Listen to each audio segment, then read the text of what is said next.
ఇప్పుడు కేవలం 7,999కే up to 10 kgs వరకు బరువు తగ్గి అధిక బరువు నుంచి వచ్చే ప్రధాన సమస్యలను దూరం చేసుకోండి.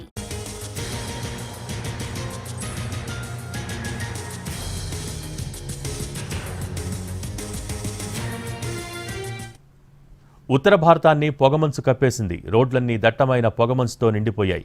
ముందున్న వాహనాలు సైతం కనిపించని పరిస్థితి ఏర్పడింది. పలు ప్రాంతాల్లో ఉష్ణోగ్రతలు సింగిల్ డిజిట్కు పడిపోయాయి.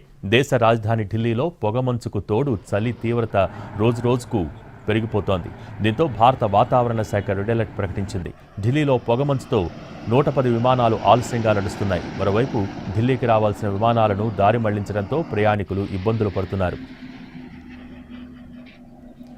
పొగమంచు ఎఫెక్ట్తో రైళ్లు ఆలస్యంగా నడుస్తున్నాయి. ఢిల్లీ ఇందిరాగాంధీ ఇంటర్నేషనల్ విమానాశ్రయం సమీపంలో విజిబిలిటీ లెవెల్ 25 మీటర్లుగా నమోదైంది.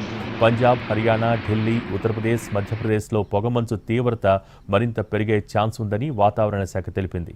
ఆ ప్రాంతాల్లో విజిబిలిటీ దారుణంగా పడిపోయింది. ఆగ్రా, బరేలీ, భటిండాలో విజిబిలిటీ లెవెల్ 0కు పడిపోయింది. పొగమంచు కాలుష్యం వల్ల ఉత్తరాదిన వాయు నాణ్యత కూడా రోజురోజుకు క్షీణిస్తోంది. ఢిల్లీలో కనిష్ట ఉష్ణోగ్రత 7 డిగ్రీలు, గరిష్ట ఉష్ణోగ్రత 24 డిగ్రీలుగా ఉంది. అయితే విపరీతమైన పొగమంచుతో దారి కనిపించక ప్రమాదాలు చోటు చేసుకుంటున్నాయి. రహదారులపై వెహికల్స్ ఒకదాన్ని ఒకటి ఢీకొంటున్నాయి.